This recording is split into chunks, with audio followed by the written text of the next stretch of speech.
জল দেয় না, ঠিক তেমন আরদিন হসপিটালে যেই ঘটনা ঘটেছে সেটার দায় ওই হসপিটাল নেবে না, কারণ হসপিটালে তো প্রাণ নেই ভাই।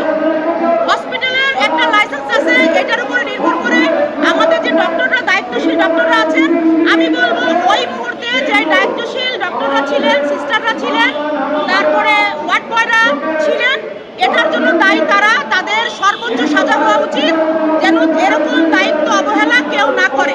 কারণ শিশুগুলোর মৃত্যু হয়েছে দায়িত্ব অবহেলার কারণে, ওই ডাক্তারদের অবহেলার কারণে শিশুরা মারা গেছে। হসপিটালের কোনো দায় এখানে আমি দেখছি না। তাই হসপিটালের নিবন্ধন বাতিল করে হসপিটাল বন্ধ করার কোনো কারণ এখানে দেখছি না। হসপিটাল বন্ধ করার কারণ এটা তৈরি করেছে বিভিন্ন হসপিটালের যারা অসাধু ব্যবসায়ী, এই হসপিটালের জন্য তারা তাদের সুবিধা থেকে বঞ্চিত হচ্ছে, জনগণকে লুটে খাওয়ার থেকে বঞ্চিত হচ্ছে। সেই কারণে তারা এই বিষয়টাকে ইস্যু করে তারা একটা ব্যবস্থা করেছে যে আরদিন হসপিটালকে এখানে রাখা যাবে না, আরদিনকে বন্ধ করে দিতে হবে। কিন্তু এটা ওই হসপিটালের কোনো দায় না, দায় ব্যক্তি। আর ব্যক্তির দায় যেমন কেউ নিবে না, হসপিটালও নিবে না, ব্যক্তির দায় রাষ্ট্রও নিবে না।